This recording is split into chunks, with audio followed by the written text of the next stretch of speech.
Hello friends, ಎಲ್ರಿಗೂ ನಮಸ್ಕಾರ. Welcome back to ಫ್ಲೋರನ್ ಅಡ್ಡ. ನಾನು ನಿಮ್ ಕಿರಣ್ ಮಾತಾಡ್ತಾ ಇರೋದು. ಇವತ್ತಿನ ವಿಡಿಯೋದಲ್ಲಿ ಒಂದು ಒಳ್ಳೆ ಇನ್ಫಾರ್ಮೇಟಿವ್ ಟಾಪಿಕ್ ಜೊತೆ ನಿಮ್ ಮುಂದೆ ಬಂದಿದ್ದೀನಿ. ಟಾಪಿಕ್ ಏನಪ್ಪಾ ಅಂತಂದ್ರೆ, ನಿಮ್ಮ ಫ್ಲೋರಾನ್ ಫಿಶ್ ಗೆ ಹೆಡ್ ಯಾವ ರೀತಿಯಾಗಿ ಗ್ರೋತ್ ಮಾಡೋದು. ಅದೇ ರೀತಿಯಾಗಿ ನಿಮ್ಗೆ ಒಂದ್ ಸ್ವಲ್ಪ ಡೌಟ್ಸ್ ಇರುತ್ತೆ. ಸೊ ನಮ್ಮ ಹತ್ರ ಒಂದು ಆಲ್ರೆಡಿ ಫಿಶ್ ಇದೆ, ಬಟ್ ಸ್ಟಿಲ್ ಅದಕ್ಕೆ ಹೆಡ್ ಗ್ರೋತ್ ಆಗ್ತಾ ಇಲ್ಲ. ಸೊ ಇದನ್ನ ಯಾವ ರೀತಿಯಾಗಿ ಡೆವಲಪ್ ಮಾಡಬಹುದು, ಫುಡ್ ಮುಖಾಂತರ ಹೆಡ್ ಗ್ರೋ ಆಗುತ್ತಾ, ಆರ್ ಎಲ್ಸ್ ನಾವು ಯಾವ ರೀತಿಯಾಗಿ ನಾವು ಮೇಂಟೈನ್ ಮಾಡೋದ್ರಿಂದ ನಮ್ಮ ಫ್ಲೋರಾನ್ ಫಿಶ್ ಗೆ ಹೆಡ್ ಡೆವಲಪ್ಮೆಂಟ್ ಆಗುತ್ತೆ, ಇದ್ರ ಬಗ್ಗೆ ನಾವು ಡೀಟೇಲ್ಡ್ ಆಗಿ ಈ ವಿಡಿಯೋದಲ್ಲಿ ಎಕ್ಸ್ಪ್ಲೈನ್ ಮಾಡ್ತಾ ಹೋಗ್ತೀವಿ.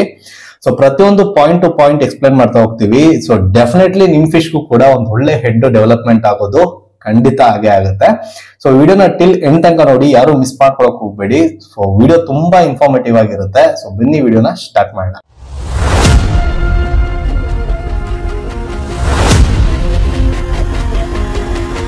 ಮೊದಲನೇ ಪಾಯಿಂಟ್ ನೋಡೋದಾದ್ರೆ, ಫಿಶ್ ಜೆನೆಟಿಕ್ ಮೇಲೆ ಡಿಪೆಂಡ್ ಆಗುತ್ತೆ. ಸೊ ನಿಮ್ಮ ಫ್ಲೋರಾನ್ ಫಿಶ್ ಯಾವ ರೀತಿಯಾದಂತ ಪೇರೆಂಟ್ಸ್ ಇಂದ ಬಂದಿರುವಂತದ್ದಾಗಿರ್ಬೋದು, ಅಂಡ್ ಆ ಜೆನೆಟಿಕಲಿ ಅಂತ ಪೊಟೆನ್ಶಿಯಲ್ ಇದೆಯಾ, ನಮ್ಮ ಫ್ಲೋರಾನ್ ಫಿಶ್ ಗೆ ಹೆಡ್ ಪೊಟೆನ್ಶಿಯಲ್ ಬರ್ಲಿಕ್ಕೆ ಆ ಜೆನೆಟಿಕಲಿ ಅಷ್ಟು ಪೊಟೆನ್ಶಿಯಲ್ ಇದೆಯಾ ಅನ್ನೋದು ತುಂಬಾ ಮ್ಯಾಟರ್ ಆಗುತ್ತೆ. ಅನ್ನೆಸೆಸರಿಲಿ ನಾವು ಎಂತ ಎಕ್ಸ್ಪೆನ್ಸಿವ್ ಫುಡ್ ಹಾಕಿರ್ಬೋದು, ಎಂತ ಪ್ರೋಟೀನ್ ಫುಡ್ ಫೀಡ್ ಮಾಡಿದ್ರು ಕೂಡ ಅಷ್ಟೇನೆ, ನಮ್ಮ ಫ್ಲೋರಾನ್ ಫಿಶ್ ಅಲ್ಲಿ ಸೆಲೆಕ್ಷನ್ ಮಾಡ್ಬೇಕಾದ್ರೆ ಈ ಫಸ್ಟ್ ಪಾಯಿಂಟ್ ಬಂದ್ಬಿಟ್ಟು, ಸೊ ನೀವು ಸೆಲೆಕ್ಟ್ ಮಾಡ್ಬೇಕಾದ್ರೆ ಒಂದು ಒಳ್ಳೆ ಹೆಡ್ ಪೊಟೆನ್ಶಿಯಲ್ ಇರುವಂತ ಫಿಶ್ ನೇ ಸೆಲೆಕ್ಟ್ ಮಾಡ್ಕೊಳ್ಳಿ. ಫಾರ್ ಎಕ್ಸಾಂಪಲ್ ಸೆಮಿ ಅಡಲ್ಟ್ ಎಲ್ಲರೂ ಇರ್ಬೋದು, 3 to 4 ಇಂಚ್ ಅಲ್ಲಿ ಆ ಬಾಡಿ ಶೇಪ್ ಗೆ ತಕ್ಕನಂತ ಪ್ರಾಪರ್ ಆಗಿರುವಂತ ಹೆಡ್ ಸೈಜ್ ನ ನೀವು ಸೆಲೆಕ್ಟ್ ಮಾಡ್ಕೊಳ್ಳೋದ್ರಿಂದ ಡೆಫಿನೆಟ್ಲಿ ನಿಮ್ಮ ಫ್ಲೋರಾನ್ ಫಿಶ್ ಫ್ಯೂಚರ್ ಅಲ್ಲೂ ಕೂಡ ಹಂಗೆ ಕಂಟಿನ್ಯೂ ಆಗುತ್ತೆ.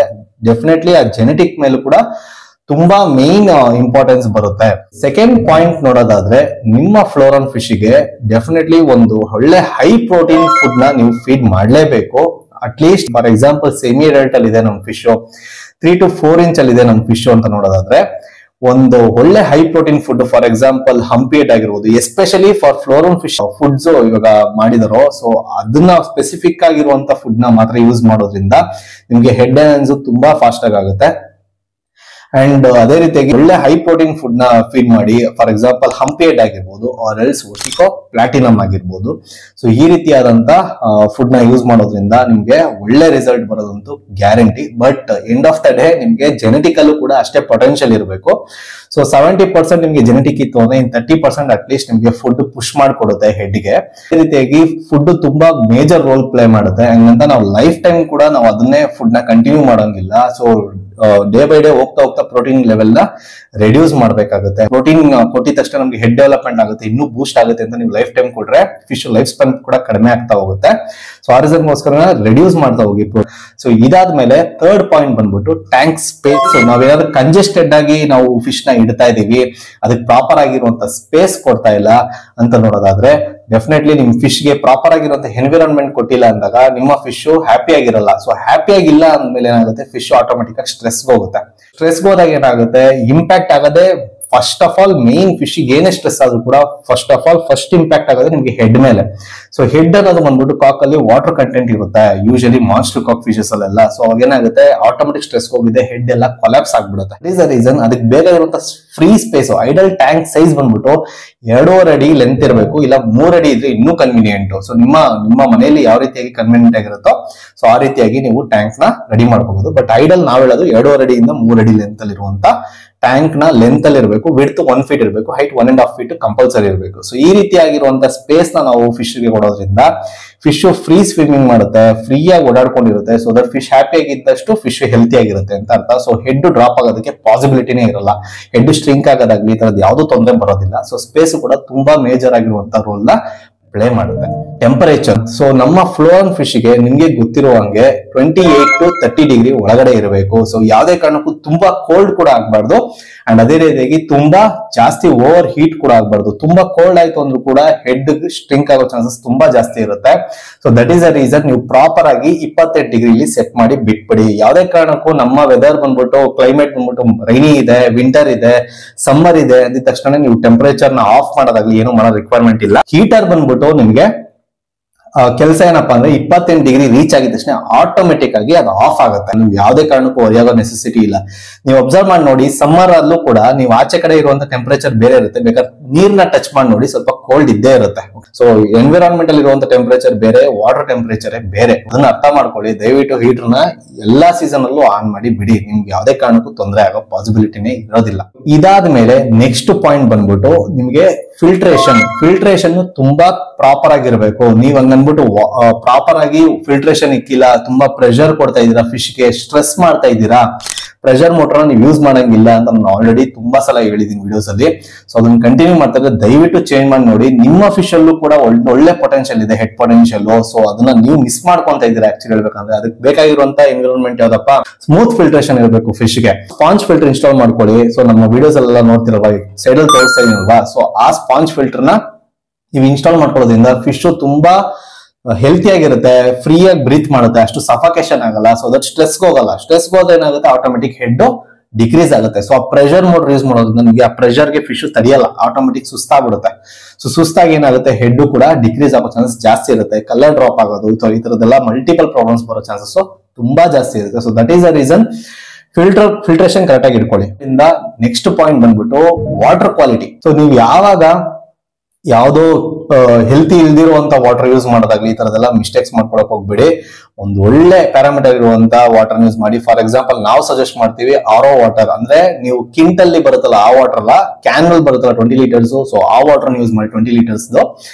ಬೇರೆ ಟಾಕ್ಸಿಕ್ ಆಗ್ಬಾರ್ದು ಫಿಶರ್ಸ್ಗೆ. ನೋಡಿ, ವಾಟರ್ ಹೆಲ್ತಿ ಆಗಿರ್ಬೇಕು. ಬೇರೆ ತರ ನೀವು ವಾಟರ್ ಚೇಂಜಿಂಗು ಅಷ್ಟೇನೆ, ಇನ್ ಟೈಮಿಂಗ್ ವಾಟರ್ ಚೇಂಜ್ ಮಾಡ್ಬೇಕು.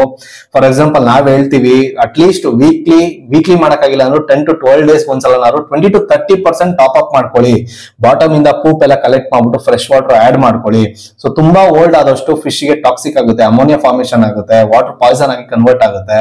ಆಟೋಮೆಟಿಕ್ ಫಿಶ್ ತಿರ್ಗಾ ಅಗೈನ್ ಸ್ಟ್ರೆಸ್ ಹೋಗುತ್ತೆ, ಅಗೈನ್ ಹೆಡ್ ಡ್ರಾಪ್ ಆಗುತ್ತೆ. ಈ ಮಿಸ್ಟೇಕ್ಸ್ ನ ಮಾಡ್ಕೊಳಕ್ ಹೋಗ್ಬಿಡಿ. ಡೆಫಿನೆಟ್ಲಿ ನಿಮ್ ಫಿಶ್ ಕೂಡ ಒಂದ್ ಒಳ್ಳೆ ಪೊಟೆನ್ಶಿಯಲ್ ಇರುವಂತ ಫಿಶ್, ಒಂದ್ ಒಳ್ಳೆ ಹೆಡ್ ಇರುವಂತ ಫಿಶ್, ಬಟ್ ನೀವ್ ಅದನ್ನ ಕರೆಕ್ಟ್ ಆಗಿರುವಂತ ಎನ್ವಿರಾನ್ಮೆಂಟ್ ಕೊಡದಿರ ಈ ತರ ಮಿಸ್ಟೇಕ್ಸ್ ಆಗ್ತಾ ಇದೆ ಅಷ್ಟೇನೆ. ಸೊ ದಯವಿಟ್ಟು ಆ ಮಿಸ್ಟೇಕ್ ಮಾಡ್ಕೊಳಕ್ ಹೋಗ್ಬಿಡಿ. ಸೊ ಆದಷ್ಟು ವಾಟರ್ ನ ಹೆಲ್ತಿ ಆಗಿಡೋದಕ್ಕೆ ಟ್ರೈ ಮಾಡಿ. ಸೊ ಫಿಶ್ ಡೆಫಿನೆಟ್ಲಿ ಹೆಲ್ತಿ ಆಗಿರುತ್ತೆ, 100% ಗ್ಯಾರಂಟಿ. ಎಲ್ಲಾದ್ರ ಜೊತೆಗೆ ನಿಮ್ಗೆ ಒಂದ್ ಒಳ್ಳೆ ಟಿಪ್ಸ್ ಕೊಡ್ತೀನಿ. ಫಿಶ್ ಗೆ ಹೈ ಪ್ರೋಟೀನ್ ಕಂಪಲ್ಸರಿ ರಿಕ್ವೈರ್ಮೆಂಟ್ ಇದೆ. ಸೊ ಅಂದ ತಕ್ಷಣ ಬರೀ ಫುಡ್ ಅಲ್ಲೇ ನಾವು ಮೇಂಟೈನ್ ಮಾಡ್ಬಿಡ್ತೀವಿ ಅನ್ನೋದಕ್ಕೂ ಕಷ್ಟ ಆಗುತ್ತೆ. ಸೊ ಈ ರೀಸನ್ಗೋಸ್ಕರ ನೀವು ಬ್ಲಡ್ ವಾರ್ಮ್ಸ್ ಅಂತ ಬರುತ್ತೆ, frozen blood warms.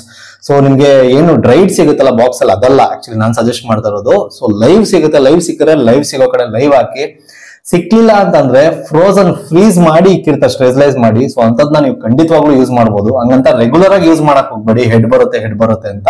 So monthly ಒಂದು 4 times, ವೀಕ್ಲಿ ಒನ್ಸ್ ಆದ್ರೂ ಯೂಸ್ ಮಾಡ್ಕೊಬಹುದು, ಏನ್ ತೊಂದ್ರೆ ಇಲ್ಲ. ಇದ್ರ ಜೊತೆಗೆ ನಾನು ಯಾವಾಗ್ಲೂ ಸಜೆಸ್ಟ್ ಮಾಡ್ತೀನಿ ಮೀಲ್ ವಾರ್ಮ್ಸ್ ಅಥವಾ ಸೂಪರ್ ಮೀಲ್ ವಾರ್ಮ್ಸ್. ಸಿಕ್ಕಾಪಟ್ಟೆ ರಿಚ್ ಇನ್ ಪ್ರೋಟೀನ್ ಅಷ್ಟೊಂದು ಹೈ ಇರೋದ್ರಿಂದ ನಿಮ್ಮ ಫಿಶ್ ಗೆ ಒಂದ್ ಒಳ್ಳೆ ಟ್ರೀಟ್ ಕೊಟ್ಟಂಗೂ ಆಗುತ್ತೆ. ಅಂಡ್ ಅದೇ ರೀತಿ ತುಂಬಾ ಇಷ್ಟಪಟ್ಟು ತಿಂತವೆ ಮೀನು. ರೆಗ್ಯುಲರ್ ಆಗಿ ಕೊಡಕ್ ಹೋಗ್ಬಿಡಿ, ರಿಪೀಟ್ ಮಾಡ್ತಾ ಇದೀನಿ, ಡೈಜೆಷನ್ ಇಶ್ಯೂಸ್ ಬರುತ್ತೆ. So that is the reason monthly ಒಂದು 4 times, ವೀಕ್ಲಿ ಒನ್ಸ್ ಆದ್ರೂ ಕೊಡ್ಬೋದು ಅಥವಾ ಮಂತ್ಲಿ 2 ಆದ್ರೂ ಕೊಡ್ಬೋದು.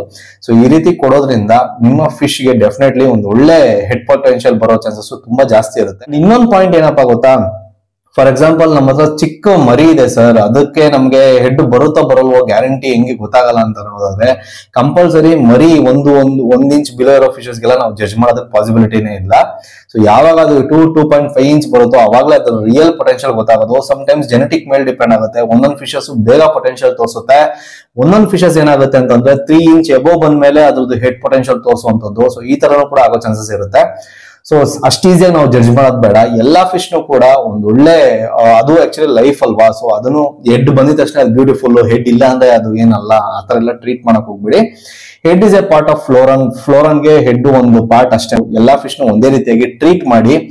ಅಂಡ್ ಹೆಡ್ ಡೆವಲಪ್ಮೆಂಟ್ ಬಗ್ಗೆ ನಾನು ಇವಾಗ ಇಷ್ಟೊತ್ತು ಏನ್ ಎಕ್ಸ್ಪ್ಲೈನ್ ಮಾಡಿದ್ನೋ ಅದೆಲ್ಲ ನೀಟಾಗಿ ಮೇಂಟೈನ್ ಮಾಡೋದ್ರಿಂದ ಇಲ್ದಿರುವಂತ ಫಿಶ್ಗೂ, ಫಾರ್ ಎಕ್ಸಾಂಪಲ್ ಇರುವಂತ ಫಿಶ್ಗೂ ಕೂಡ ಕೊಲ್ಯಾಪ್ಸ್ ಆಗಿರುತ್ತೆ, ಡಿಕ್ರೀಸ್ ಆಗಿರುತ್ತೆ. ಸೊ ಡೆಫಿನೆಟ್ಲಿ ಇದೆಲ್ಲ ಚೇಂಜಸ್ ಮಾಡ್ಕೊಳ್ಳೋದ್ರಿಂದ ಡೆಫಿನೆಟ್ಲಿ ಅದಕ್ಕೆ ತಿರ್ಗಾ ಕಮ್ ಬ್ಯಾಕ್ ಮಾಡ್ಕೊಳ್ಳೋ ಚಾನ್ಸಸ್ ಜಾಸ್ತಿ ಇರುತ್ತೆ. ಅಂಡ್ ಅದ್ರ ಜೊತೆಗೆ ನೀವು ಸೆಲೆಕ್ಟ್ ಮಾಡ್ಬೇಕಾದ್ರೆ ಪ್ರಾಪರ್ ಆಗಿರುವಂತ ಒಳ್ಳೆ ಪೊಟೆನ್ಶಿಯಲ್ ಇರುವಂತ ಫಿಶ್ ನ ಸೆಲೆಕ್ಟ್ ಮಾಡ್ಕೊಳ್ಳಿ ಅಂತ ನನ್ನ ಸಜೆಷನ್. ಸೊ ಇವತ್ತಿನ ವಿಡಿಯೋ ಇದಾಗಿತ್ತು. ಹೋಪ್ ನಿಮ್ಗೆ ಈ ವಿಡಿಯೋ ತುಂಬಾ ಇಷ್ಟ ಆಗಿದೆ ಅಂಡ್ ಹೆಲ್ಪ್ಫುಲ್ ಆಗಿದೆ ಅಂತ ಅನ್ಕೊಂತೀನಿ. ಸೊ ವಿಡಿಯೋ ಇಷ್ಟ ಆಗಿದ್ರೆ ಒಂದು ಲೈಕ್ ಮಾಡಿ ಅಂಡ್ ಅದೇ ರೀತಿಯಾಗಿ ಯಾರ್ಯಾರು ಫ್ಲೋರಲ್ ಫಿಶ್ ಸಾಕ್ತಾ ಇದಾರೋ ನಿಮ್ಮ ಫ್ಯಾಮಿಲಿ ಮತ್ತೆ ಫ್ರೆಂಡ್ಸ್ ಸರ್ಕಲ್ ಕೂಡ ಶೇರ್ ಮಾಡಿ, ಅವರು ಕೂಡ ಇದು ಹೆಲ್ಪ್ಫುಲ್ ಆಗಿರ್ಲಿ ಅಂತ ಹೇಳಕ್ ಇಷ್ಟಪಡ್ತಾ ಇದೀನಿ. ಎಷ್ಟೊಂದ್ ಜನ ನಮ್ಮ ವಿಡಿಯೋ ನೋಡ್ತಾ ಇರೋರು ತುಂಬಾ ಜನ ಇನ್ನೂ ನಮ್ಮ ಚಾನೆಲ್ ನ ಸಬ್ಸ್ಕ್ರೈಬ್ ಮಾಡಿಲ್ಲ. ಸೊ ಇದೇ ರೀತಿಯಾಗಿ ನಿಮ್ಗೆ ಫ್ಯೂಚರ್ ಅಲ್ಲಿ ನಮ್ಮ ಫ್ಲೋರಲ್ ಫಿಶ್ ಬಗ್ಗೆ ಕನ್ನಡದಲ್ಲಿ ನಿಮ್ಗೆ ಎಲ್ಲಾ ತರದಂತ ಇನ್ಫಾರ್ಮೇಶನ್ ಕೊಡ್ಲಿಕ್ಕೆ ಟ್ರೈ ಮಾಡ್ತಾ ಇದ್ದೀನಿ. ಸೊ ಆದಷ್ಟು ನಮ್ಮ ಚಾನೆಲ್ಗೆ ಸಬ್ಸ್ಕ್ರೈಬ್ ಮಾಡಿ, ಪ್ರೋತ್ಸಾಹ ಬರುತ್ತೆ ಒಳ್ಳೊಳ್ಳೆ ಇನ್ಫಾರ್ಮೇಟಿವ್ ವಿಡಿಯೋಸ್ ನಾವು ಪೋಸ್ಟ್ ಮಾಡ್ಲಿಕ್ಕೆ ಫ್ಲೋರಲ್ ಫಿಶ್ ಬಗ್ಗೆ. ಸೊ ಸಬ್ಸ್ಕ್ರೈಬ್ ಮಾಡ್ಕೊಳ್ಳಿ, ನಮಗೂ ಸಪೋರ್ಟ್ ಮಾಡಿ ಅಂತ ಹೇಳ್ತಾ ವಿಡಿಯೋನ ಎಂಡ್ ಮಾಡ್ತಾ ಇದೀನಿ. Thank you so much for watching.